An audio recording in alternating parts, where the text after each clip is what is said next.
Hello, everyone. Welcome to our Certified OolaLife Coach panel. We are going to be talking tonight about the subject of finance. It's very exciting for some of us, maybe not so exciting for some of you, but it's important to everyone, isn't it? Most certainly. And so tonight, we are going to start off our presentations with our coach, who is named Michelle Martian. She is actually all the way from Perth, Australia. And she always knows what's going on because it's always tomorrow there. So we're so happy to have her so she can fill us in on the future. She actually describes finance as her Achilles heel. She got her first credit card at age 19 when she was heading overseas for a few months. But having Oola in her life and learning the principles of Oola and the green gap formula has given her a healthy level of disgust with her debt a few years ago. And she knows it takes discipline, but she has used her discipline.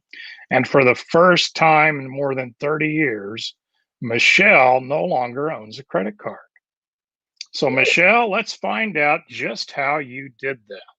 Take it away, Michelle.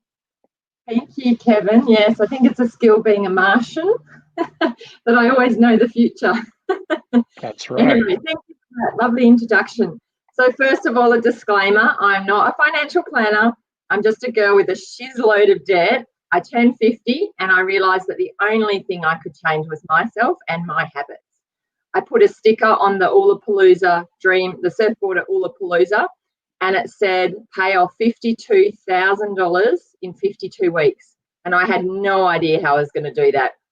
I looked in Dr. Troy's eyes and I very carefully placed that sticker on the surfboard. Now, anyone that knows Dr. Troy knows he's our money man. And that moment I knew I had his energy working for me, his passion, and the motivation that I needed to succeed. I was not going to fail in the eyes of Dr. Troy.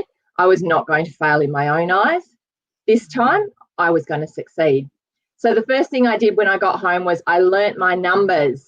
Now, do you really know your numbers? Do you know all of them? Do you know every dollar of spending, every credit card statement to the cent? So I didn't. So that was my first and most important step, was to know my numbers down to the cent. Then once I knew where I was, so remember, where you are is just where you are, not who you are, I then created a budget. So someone recently used the quote, I have always had more months left than money. And that was me. That was me for sure. So we had business debt, we had credit cards, we had a car loan, we had and still have a mortgage. We didn't have an emergency fund, and we didn't have any savings. If anything went wrong, it would have required the use of a credit card. I spent most of my life repaying credit cards. So as Kevin said, when I was 19, I travelled overseas. I left my first job and got a credit card with a $500 credit limit, just for emergencies. Mum felt happier knowing that I had the little buffer in my pocket just in case I got into strife. Unfortunately, at 19, our ideas of emergencies were very different. To me, most of my emergencies were fashion emergencies ahead of a date or an outing with friends. So began my lifetime of credit card debt. In June this year, I was credit card debt free for the first time since I was 19. I know, woohoo, that was amazing. I made a commitment at the start of 2020 to start down a more minimal lifestyle. So this gave me a focus on why I didn't need to buy any more clothes. The only clothes I purchased were Oola gear, and that was with Oola Moola. So I'll explain about that in a minute. So COVID worked really well for me, and I know that, thinking of everybody, it didn't work great for a lot of people. But over here in Australia, and certainly Western Australia, we're very blessed, and it worked really well for me because I was working from home from the 13th of March, which was Friday the 13th, and I didn't need any new clothes. In fact, I pretty much lived in 2 yoga pants and my Oola gear sweatshirt. So I also, one thing that I found was super important was I put a 24-hour decision hold on any purchase and a 48-hour decision hold on any purchase greater than $100.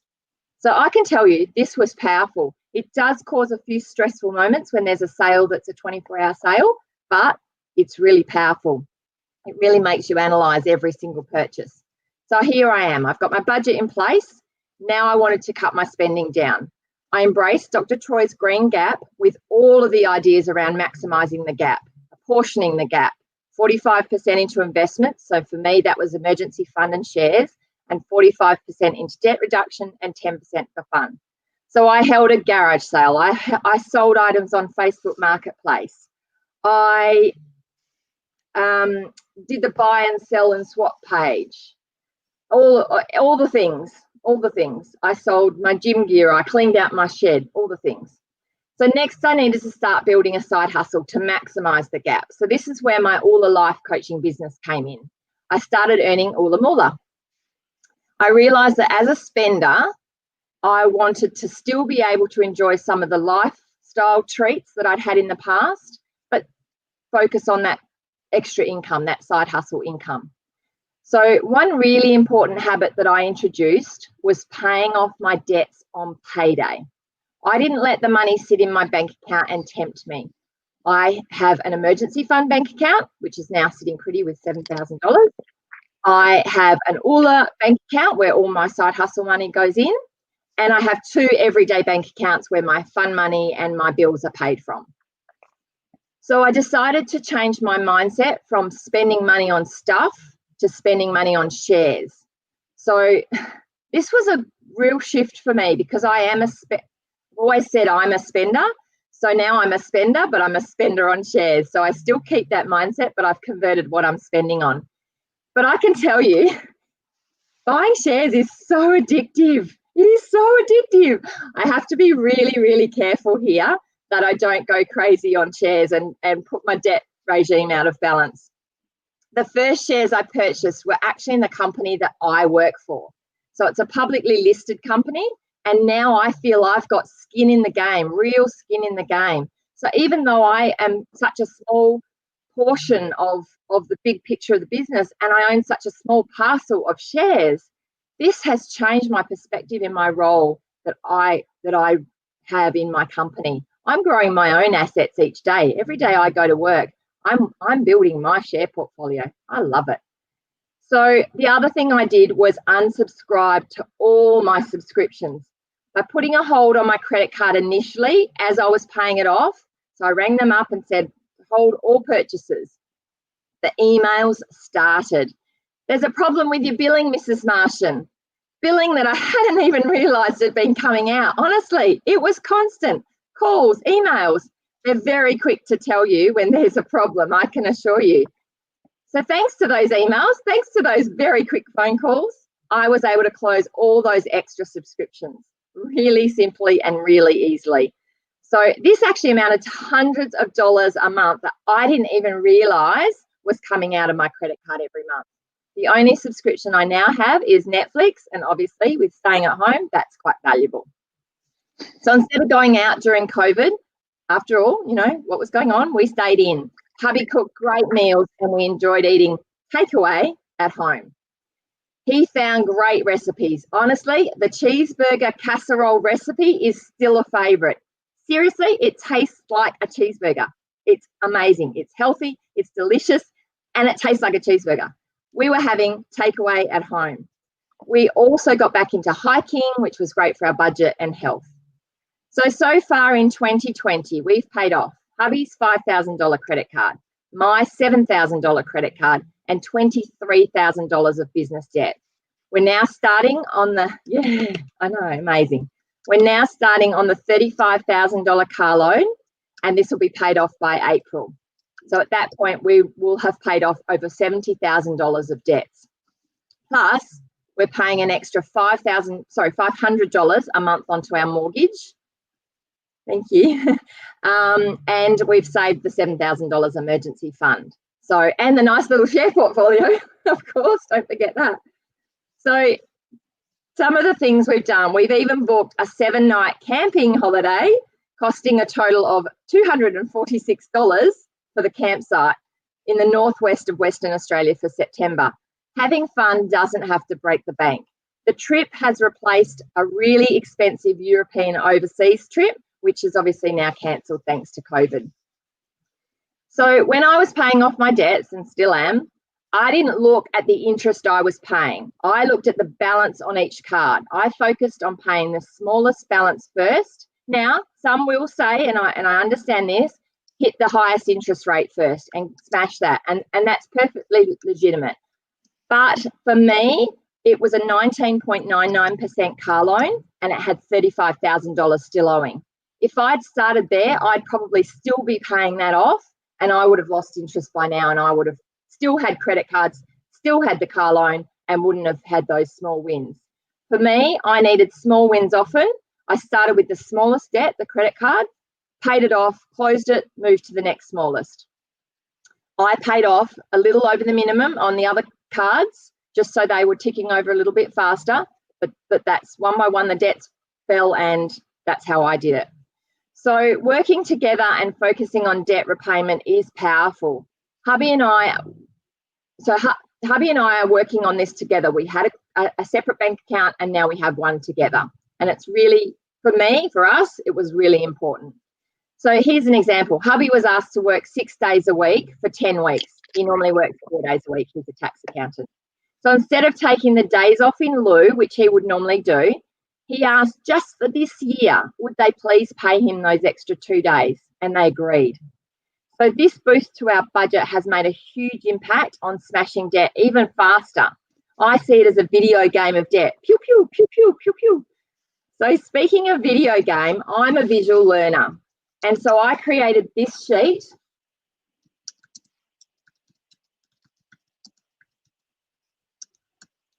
which I have like these debt bombs. I hope you can see that. So every bomb here is $1,000 of debt. So when I've exploded, I colour it in black. So you can see the ones I haven't coloured in yet here. And I literally explode the debt and have a little party and get all excited. And then the one here with the smiley face, they're my emergency fund or my savings stash. So I've got debt done and savings stash. So I'm visual, as I said, so I love that. So I colour them in and I get all excited and I really feel that money and that energy of that money. So I hope that's given you some idea and I hope that helps you explode some of your debt and to find more balance with your Oola finance. Please feel free to reach out to me at Oola Australia if you've got any questions about how I did it. And that's it. Thanks, Kevin. Thank you, Michelle. That was fantastic. What a great story and some great ideas on getting rid of credit card debt specifically. Paying off the smallest balance actually allows you the psychological advantage of feeling that success and being more energized to pay off the next one and the next one. Is that right? Okay, fantastic. All right, our next speaker is Michael Baboni. He is from Delroy Beach, Florida. And in 1984, he actually suffered a spinal cord injury that left him mostly paralyzed. His life was really thrown out of balance in the blink of an eye, and it would have been easy to just lose hope and give up. But that's not what he did. Michael offers coaching through a variety of methods, and everyone can partake in those coaching programs. He also customizes his training, especially for people with special needs. So, Michael, tell us your story on finance. Sure. I don't know how I follow Michelle. I mean, I feel like we could end the call here now because we learned almost everything. But probably what I can give better insight on is what not to do. When I got hurt, I was in college. But I was in college for computer science, and that was a relatively easy thing to continue with my disability because there are multiple different ways that you can interface with a computer. So I was able to finish my degree, went for a master's, got a job with IBM for 7 years, and transferred down here to Florida with them. And then when they wanted to move my job out to Austin, we weren't excited about that. So I started working for Office Depot and been with them for 24 years now. So I've always had a very good IT salary. And many, many years ago, did a program, tried to do it as a home business, but it was, believe it or not, a hard sell. It was debt-free and prosperous living. And to try to tell people that they could live without debt, nobody seemed to think that was like necessary or realistic. But it taught a lot of the same principles that Dr. Dave teaches, and the various other resources that he refers to. And it was all about that snowballing effect of paying down one thing and rolling those payments onto the next one, onto the next one, onto the next one. And we really didn't have a lot of debt. We didn't carry over, but we did have some car loans that we paid off. And we got to the point where all we had was the mortgage. And I was one of those ones who kind of like thought, well, yeah, the mortgage you have to have, and made the mistake of not continuing to pay that down. And also because I had a good salary and we never fortunately considered money a real issue, I made the biggest mistake of all. Never did a budget. And so when we decided to pursue a home business and wanted to try to really put some time into that, we did what Oola calls a season out of balance, where we knew we were going to spend a lot of time and probably some money on trying to build this business. But without doing a home budget, kind of did the business the same way, which wasn't really good. And so within a few years, things got really out of balance in the finance area. So we had built up a lot of credit card debt. And, I'd have to say it's very difficult to pick what F is most important. But I think in some ways, finance really affects all the other areas to some extent more so than the others. So when finances are bad, it'll affect your family life. It'll affect your friendship. It definitely puts a dent in how much fun you can have. You may not be as good about giving to your church. So you tend to forget that God is in control and it all belongs to him anyways. So it really does have a big impact. So we are now in the process of taking the Oola process more step by step, like Michelle defined, with really knowing the numbers, doing the monthly budget, redoing it every month, like Dr. Troy says, because from month to month things are going to change. And we've got the green gap, and we're starting to eliminate those credit card debts so that we can get back to paying off that mortgage, and also making sure we have the emergency fund and investments being increased every month instead of what it's been like for the last few years, where just everything was going on to the credit cards, trying to keep them under control and not getting too far out of whack. But yeah, I think our story is a good example of what not to do. You just can't wing it. You need to have the discipline. You need to know the numbers, and you need to do them every month.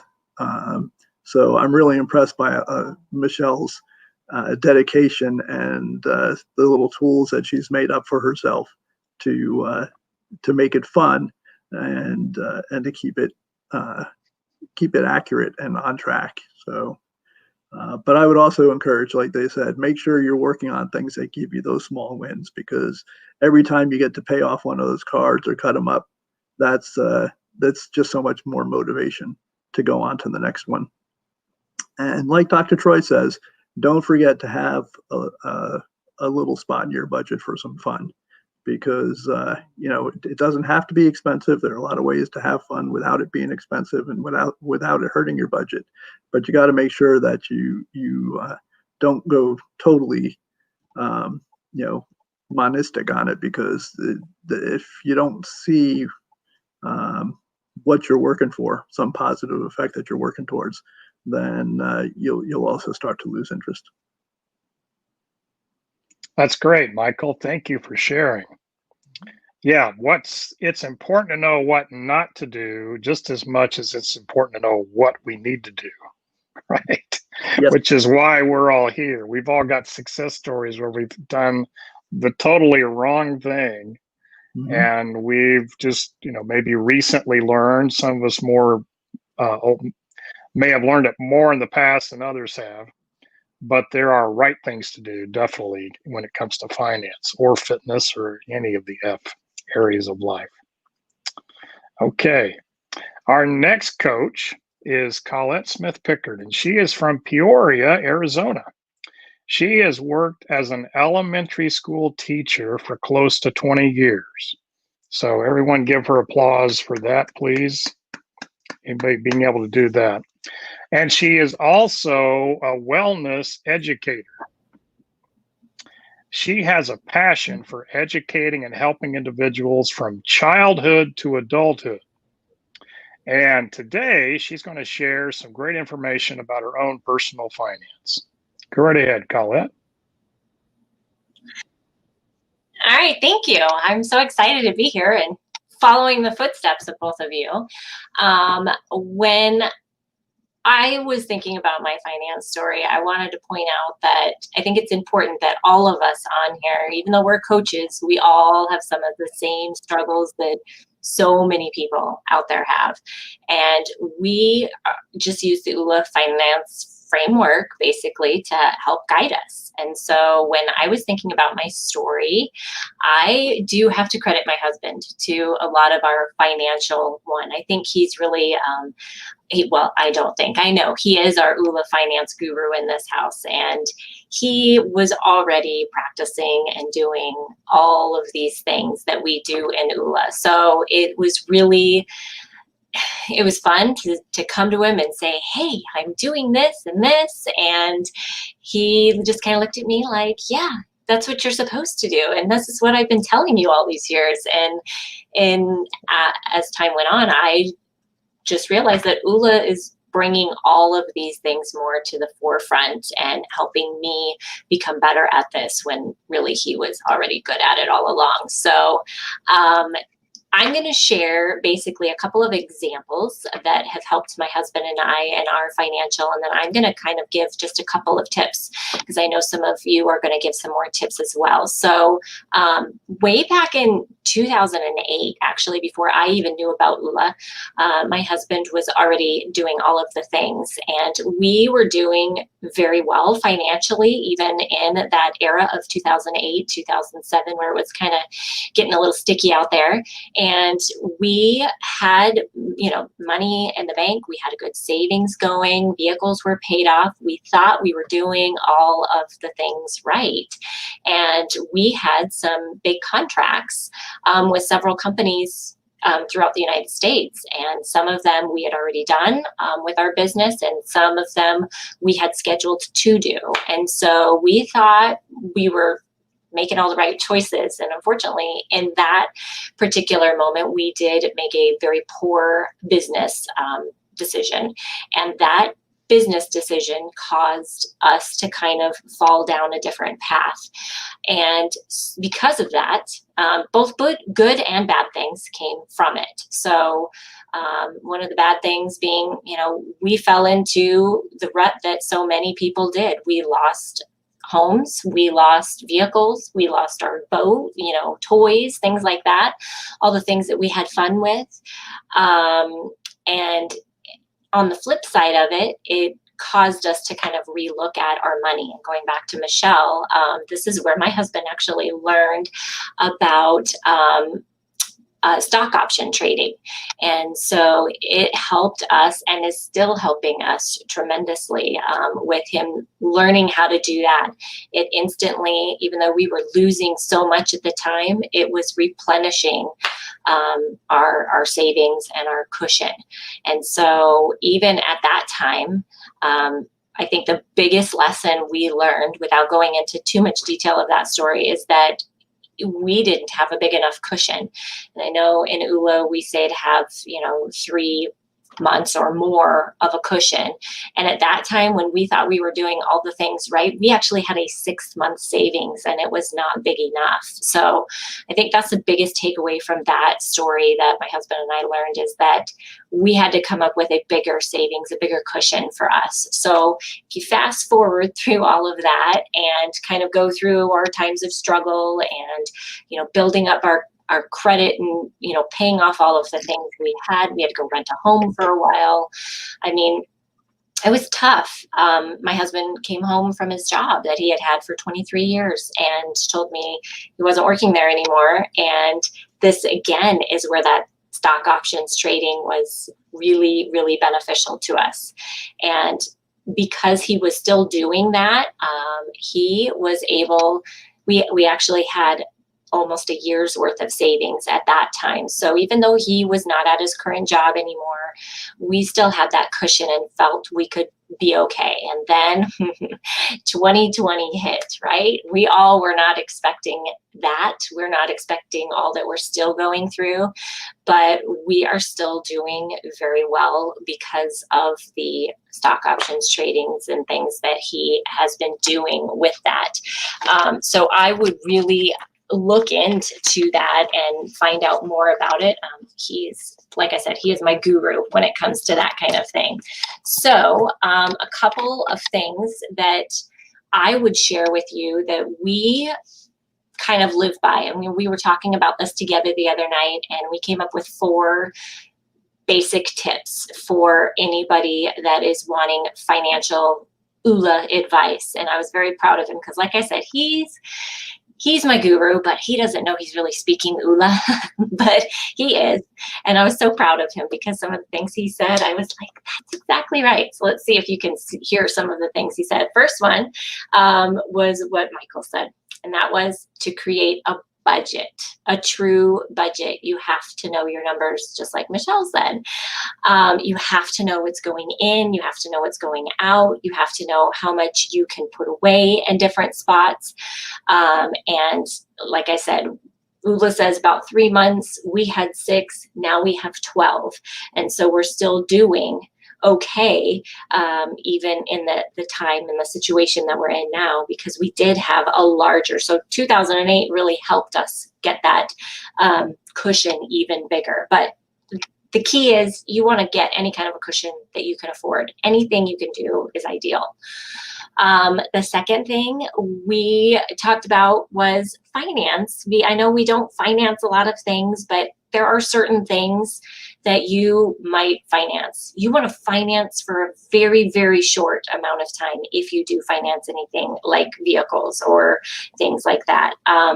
If you have any kind of revolving credit, which we know we're all trying to get rid of, I have one credit card and it is a $300 limit. And every time I spend any money on it, I pay it off. I basically use it for the coupons and discounts. That's the only thing I use that card for. But if you do have any kind, you want to be able to pay that off within about 3 months. Your fun type things that you do, you never want to finance those either. A really good point is, people usually think about financing cars or financing furniture, which I think is crazy that people even do that. But RVs, boats, things like that are recreational type fun things. Again, you don't want to do that for any long period amount of time at all, because that's just going to really hurt your credit. And then the last tip I would probably say is my favorite one. He's quoted it as, you don't have to keep up with the Joneses. And I was like, ooh, that is the you be you. Everybody does their own thing. Don't feel like you have to watch what I do or what Michelle does or any of the rest of us. You do what is comfortable for you, and you do whatever it is that fits within your lifestyle. We have a large cushion because all of our vehicles are all vehicles he can work on, all vehicles that are paid off. I think our newest one is maybe 2014. The rest of them are all 15-year-old vehicles. So they're all older vehicles. We have always buy things used. We never buy anything vehicle-wise or toy-wise brand new. That's huge as well, because we all know that stuff kind of loses its depreciation as it as it rolls off the lot. So just be very cautious about what money you spend, what money goes in and goes out, and most importantly, just do what's good for you and what's good for your family. Okay? That's great, Kyle. That's some great advice and wonderful information about how you guys survived 2008. That's amazing. Our next speaker is Rob Cohen, and he, for many years, had experience in the financial services industry. Lately, he's been working in learning and development where he coaches people on an ongoing basis. And he's going to provide some insight into the financial industry and hopefully offer us some tips that we can all use about our finances. Take it away, Rob. Sure. Thank you, Kevin. So one thing that I just want to share is a little bit about my personal story. You know, finance is kind of like Michelle reminds me of me because it's always just been a stress my whole life.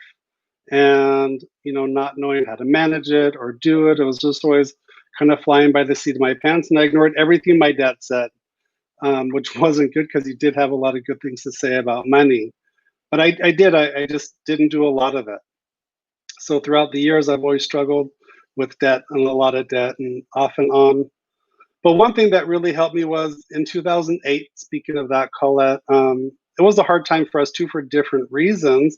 So I really had to take, in those years, a really hard look at where's my money going. So the bank that I work for and the bank that I bank with has something called my spending report, which when it came out, I refused to look at it because I was scared to see what was happening. But I had to because the money just wasn't meeting it every month. So I went in there and was very eye-opening, and I realized that between Trader Joe's and Whole Foods, we were spending over $1,000 a month on food, which for two people is just a lot of ridiculous money. But it was good that I looked at that because it allowed me to change behaviors. So I changed where we shopped. I stopped going to Whole Foods and I went to, you know, other places that had cheaper deals and watching. And that little change really freed up so much money just for making that one little change.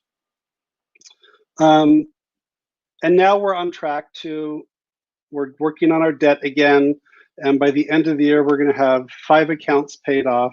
So it is like Michelle says, like little by little, we're making it work. And there's just a lot of, like, I'm not running out and buying clothes either. There's just a lot of things we're not doing, which is A-okay, because it's things that we don't need. And as soon as our hot weather cools down, I'm going to be in the garage cleaning it out and selling a lot of stuff too, like Michelle did, because we had done that in California and we have to do that again because we just have too much stuff. And I do really want to be a minimalist because I'm tired of all the junk that we don't use.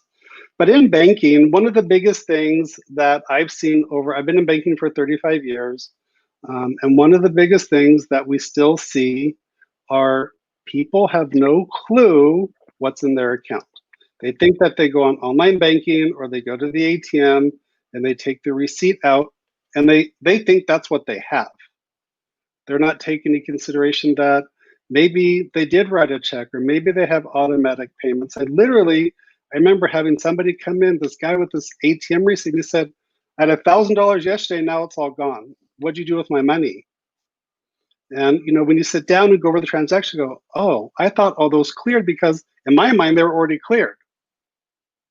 So it's really about everybody's given such great tips about budgeting and knowing your numbers, but also knowing what's in your account. Everything that goes in and goes out. And I still say, and I'm really sad that people don't use paper check registers anymore, because that is one thing that I am old-fashioned about, and I think it still works. You write everything down that you spend, just everything, because then you have it on paper. It doesn't have to be fancy. There are programs you can use. You can do Excel sheets, but for me, all that's way too complicated. I just want simple. And you log into your online banking, super simple, then you can compare it and knowing your automatic payments. Speaking of automatic payments, a lot of people don't realize, because Michelle even said this about her credit cards when she closed them, what automatic payments do I have coming out of my checking account? We have a feature with our bank called Control Tower, and when you log into that, it shows all of your automatic payments, whether they're existing or not, and you can see what's really going on. And that also helped me get rid of a lot of things that I didn't remember either. Some statistics I was looking up as far as bank fees. that Americans pay an average of $329 a year in bank fees. As far as I'm concerned, to have a basic checking account or savings account, there's really no reason why anybody should pay any fees. If you are paying fees, either talk to your banker at whatever bank you're at, call customer service and find out what accounts you can get without a service charge, or switch to a bank that you don't have to pay, because there's so many options now that you do not have to pay basic bank fees. Also, the average person is paying about $1,000 a year. 1 out of every 10 Americans are paying about $1,000 a year in overdraft fees and NSF fees. So again, it goes back to, there are things that most banks can do that you don't overdraft. We're coming out with a new account that you can't overdraft, you can't have an NSF. And it's just these little things. And I remember having customers come in saying, please destroy my credit card, close it, give me an ATM card. I don't want to be able to use it like your credit card. So know yourself, know what you can do, and just be honest, because it's that honesty with yourself that's really going to make the difference. And the other thing I always reminded my staff when I was the manager, and also when I train people, is when people come into the bank, you don't know what they're feeling. You don't know what's on their mind, what's on their plate, what's going on, who's dying, whatever it is. So anybody who's scared to go to your banker or to call customer service, don't be scared. There are people who are willing to help you. If not, find a friend or a family member who can give you some great advice, because there are so many things that people can help you with, especially at your bank. We just have to be willing to be first honest with ourselves. But it's all doable. There's so many things I could share, and we only have a limited amount of time. The other thing that I want to share is there's a great website called handsonbanking.org. It's a public website, and it has tons of great tips. There's even, talking about being a teacher, Colette, they have lesson plans for teachers too. There's so many things from kids all the way up to seniors. There's even sections in there for people who are in the military. There's just a ton of information that can really help break things down. I hope this helped. I hope he gave you some good tips. And I think that's what I have for now. Great, Rob. Thank you. Definitely very powerful to be truthful with yourself. If that money is not really there, if you've already written a check for it, you've got to make sure you know what the balance really is. So thanks for sharing that. Those are some great tips. You're welcome. Our final coach for the evening is Sheila Fox-Tam, and she is from Chicago, Illinois. Her approach to coaching is multifaceted, and it's centered around lifestyle and creating healthy habits. And she's going to tell us about some healthy habits in finances that she has been using, the OOLA principles and the Green Gap formula to revitalize her finances. So take it away, Sheila. Hey, everybody. I had 2 meetings overlapping, so I'm sorry I came on late, and I will go back and watch Michelle and Michael. But I learned a lot from Colette and Rob. And Rob, that was amazing. I kind of feel like I'm done. There's nothing left for me to say. That was so good. Really took my breath away, because I'm coaching teens right now, and I am for sure going to look at handsonbanking.org as a tool in their toolbox. So my story, everyone's got a story. Thank you so much for posting that, Kevin. So my story is, single mom, newly divorced, I grew up with everything I needed and then some. My college was taken care of. My parents got me a car. I was in a very safe, marriage. Everything was provided for me. And I always respected money, but I never, as an adult, really was given the structure on how to handle it. And I wouldn't say that I was irresponsible. It was just money wasn't talked about. Like, money is, I think it's almost more taboo to talk about than like physical intimacy. I think it's like the most intimate thing that you can talk about. And I never had a very healthy communication with anyone actually about money. I was just grown up to not talk about it. You just had it, but you didn't talk about it. And to do so was not within the social norms. So I really, when I got divorced, I had money in the bank, and I just mishandled it. I was irresponsible. I just assumed it would be there. Like it was, like Rob said, I had a credit card, I would get things. I had no sense of, how to balance a checkbook. And then when the divorce completed within a couple years, all of that depleted. And I didn't have a main source of income to replenish that. So I'm left with a lot of credit card debt. I had a car to pay off. I thought, oh, leasing cars is great. They give you a new one every few years. This is great. I didn't realize there was a price tag attached to that.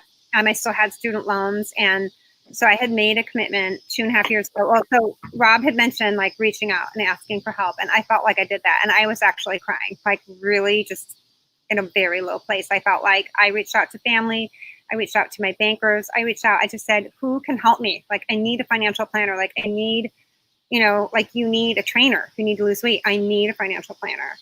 And nobody had any advice to give me. Nobody wanted to work with a single person, with a medium income. And so luckily I was already involved with ULA, and I've been watching Dr. Troy's Money Mondays, and I just started taking notes, and it was very repetitive. I started following the things that he said. And one thing that he said was, you're going to need to be focused like a gazelle.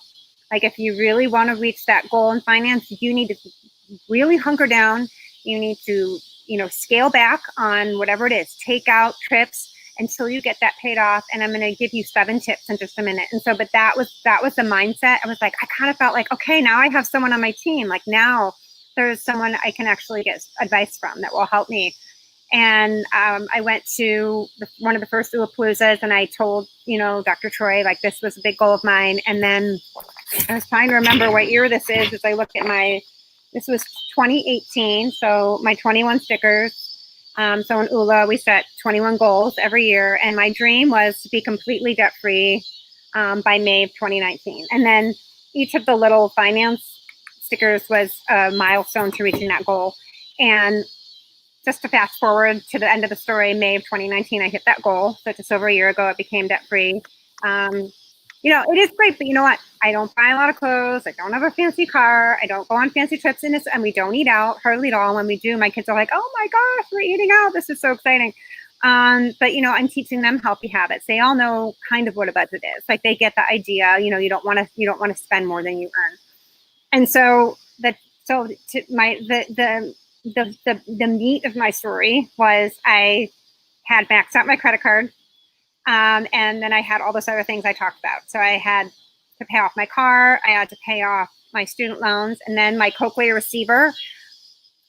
I'll explain that in a second. So first thing I did, and then I'll get to the 7 tips, was I had my credit card. It was huge. And I happened to see someone post. So look what people are doing around you. You don't need to talk to like a financial planner to get really good tips. I noticed another single mom on Facebook posted that she was able to get a low interest, like almost no interest to low interest credit card. And she moved everything to that card to pay it off on there versus her high interest card. So that's exactly what I did. I maxed out as much as I could on that card, which was interest free for 18 months. So I'm like, all right, I got to get this paid off in 18 months. Paid off the other card, paid off that card. And then I just kept working like to get the loan paid off. And then I was going to pay the car off. And I ran over my Coakley receiver by accident in my garage. I had it in my hand. I got in the car, I backed up to put it on, and I reached and I realized, okay, so that was a pretty expensive mistake. And it was also a blocker. Like it was like, all right, I was almost to the finish line. Like, is this going to be the thing that holds me back, that tells me I can't do it? So then I ended up paying the Coakley receiver off. So I was a little bit delayed on my goal. So May 2019 was originally supposed to be about 6 or 7 months prior to, but that's okay. That happens. There's going to be things that happen like that. And what I did is I kept a spreadsheet on my laptop, and for each debt that I was going to pay off, I decided how much extra I was going to work every week. So I took extra work in my field. I worked long hours. I worked weekends. I worked late at night. And then every Thursday there was an automatic deposit made in my account. And I made sure that I worked a minimum number of hours to get that amount in my account every Thursday. And that money went directly to whatever I was paying off. It didn't go to anything else. It went to, so I was paying off my debts 4 times a month instead of 1 time. So actually, when I paid off the debts, I would get letters from these companies. So like, what are you doing? Like, this is awesome. Like, I mean, they were kind of impressed, but that was just, I was focused like a gazelle. So that's like my one tip on whatever you're doing, like be really dedicated, like working out every week, like make it a habit. So these are my 7 tips. The first one was, and I'm pretty sure Michelle already talked about this, but get rid of your credit card. So, and get a debit card, that way, at least you're only spending what you have. Create a budget. I think Colette talked about that a little bit. In my iPhone, I keep in my notes, I just did my budget for August. So every week for August, I bracket how much I'm going to spend that week and what I'm spending it on, forecasting what bills are auto pay, my rent, my food, my gas, insurance, everything. Another thing that you can do, by the way, is every dollar is a free app. I read the Dave Ramsey book, and you can go ahead and put your numbers in there. So if you want to go back and see how track your spending and see how much you've been spending on groceries, like Rob was saying, whoa, like that was a lot of money for 2 people on groceries. You can go back in there and see, how much you're spending in every category. Number 3, watch like the easy slips. So again, I think being debt free is a lot like losing weight. It's like, it's easy to fall, it's like easy to fall off that wagon, like to have dinner out, take out, to take a small trip. Maybe the trip's not expensive. Maybe you're driving and you're staying at an inexpensive hotel, but then maybe the activities you do, they add up and it gets expensive. So just watch those little slips. And then always make sure, by the way, within the easy slips, that when you go to places like Target, especially, or even the grocery store or clothes shopping, that you always make a list with you and that you stay committed to just getting what you need while you're there and not deviating from that. Number 4, sell and get rid of like anything that you don't need. So even if you donate, and I'm kind of back to what Rob said about simplicity, like even if you donate something, you don't sell it to make money, to me, that's a win, because if you're getting stuff out of your house, I actually feel like the less you have, the less you want to buy. Like the more like decluttered your house is, the less you want to anticipate bringing more stuff in, because it actually feels good that way. Number 5, pay off start with, like, again, it's like working out. You don't go from not working out to doing a marathon. You wouldn't go from having debt and trying to pay off $20,000, in a few months. Like start with the smallest debt, experience like a nice success with that, and then incrementally like take on more debt to pay off, not to have. Number 6 is start a savings. And I know Colette mentioned like, you can have, it's healthy to have, at least 3 months, but even $1,000 that way. Like, for example, if you run over your cochlear receiver, or if your water heater goes out, or you need to get new brakes on your car, if it's $100 or $200 and you don't have that, and it sets you further back in the debt cycle, it's going to be disappointing. And it's also like a mindset. It's a mental process. Just having the feeling like you have extra. It's a really nice mental process. So while I was making that money to pay off my debt, I was also setting a little bit aside in my savings account. And then the last one, number 7, is just to be gentle on yourself. Like I kind of gave a comparison of financial wellness being like physical wellness. Like there's going to be times where you slip up. And right now, as Rob was talking, I'm like, I totally slipped up on groceries today. I messed up. Like I'm doing a cleanse, and I think overbought healthy food for 1 week. But I'm trying to rationalize that I'm not at a spa, and I'm not, I don't have a personal chef, but so I'm making it all myself. But still, I probably slipped up a little bit. Like, and we need to watch the grocery shopping. Like that's a little bit of a problem. But also, if you are being really good for like a week or a month, give yourself a little, like a cheat day, financially. Like let yourself get a manicure, or go out and see a movie, or go get one article of clothing. Like you need to do something to reward yourself, because you don't want to feel like you're in this constant diet, like money diet. You need to reward yourself. And that's it. I just had this quote that came to mind that while I was writing these notes today, and it just said in my head very clearly, like being on a budget doesn't mean you're poor, it means you're smart. So I think a lot of times people, if they say, I can't, like if I say to a friend, I would love to do that, but I can't, like I'm on a budget. I'd love to go out to dinner with you, but I'm not going out. I can't do that. It's not my budget. I would love to meet you for coffee. That's just me being responsible. And I think that people will understand and not judge you for that. And if they do, maybe they're in debt and they're not confronting their own issues. And so they're just feeling embarrassed for themselves. So thank you, Kevin. Thank you, Sheila. That was an excellent telling your story. And not only that, but just in telling your story, you've summarized pretty much what everybody else said for us. So that's great. We really appreciate that. Thank you. All right, in closing, I'm going to show you a spreadsheet that I've created. And it is for the Green Gap budget. So this may be small on your screen. You may not be able to see it all, but basically it lists your expenses. So the expenses are named here on the left column, and then you can see the expenses are listed here, how much each item cost in a month. So these are just all random numbers. They're not necessarily meant to be anyone's numbers necessarily, just an example. But notice, if you will, as we went through January, and then as we come down here to where the income is, so there's a 2-income family, and there's 2 incomes here, and so their monthly expenses is this, but their income is this, and so they actually have some extra money each month. And so they also are going to use the Green Gap formula to divide that money into these equal parts. 45% of their money that is above their expenses, so money they have left over after they paid their bills, 45% is put towards investment. And if you don't have an emergency fund, that would be your first investment, like Colette was talking about. You want to have that 3-month to 6-month, I like to say 7-month. Colette has 12 months. The more you have, the better off you are. That's just in a savings account, money that you can get to in case you need it for an emergency. You have a car breakdown, you have a medical emergency, you lose your job. That's what that money's for. And it just stays there. Somewhere it's easy for you to get to. It's not earning a lot of interest, but it's good for you to have it. And it gives you a lot of psychological power over your money.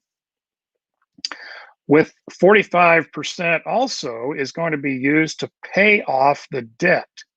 So as you notice in the next month, we're using that money to pay off these credit cards and other expenses we might have so that we don't have to pay them from then on.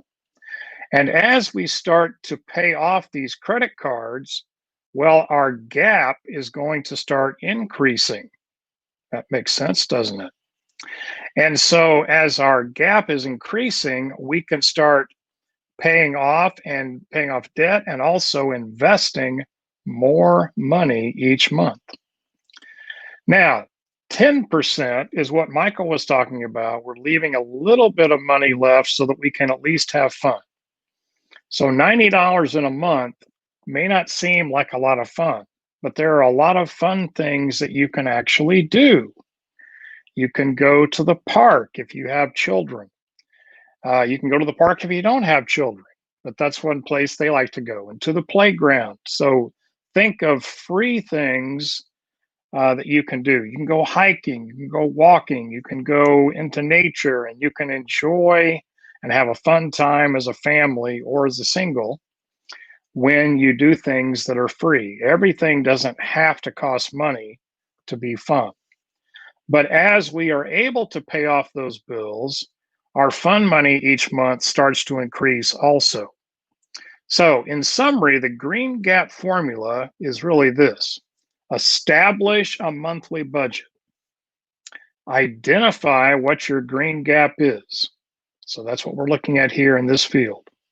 What's the money that's left over after our income and after we pay our expenses? Then, like Michelle and several of the coaches talked about, maximize that gap. Sell unneeded items. Take on a new side hustle. Take a second job to help you pay off that debt that is really killing you and making you work for money instead of working and doing things that you love because you love them. Then when you maximize that gap, apportion the gap, 45% goes to your investments. Again, the emergency fund would be first, And then you can start doing some investments in stocks like Colette was talking about, or Michelle was talking about. 45% is going to pay off debt, and 10% is going to be left for fund money. Then as you go through and you start to erase some of those bills, repeat the process so that you are continually reallocating how much money you're saving and how much money you're using to pay off debt.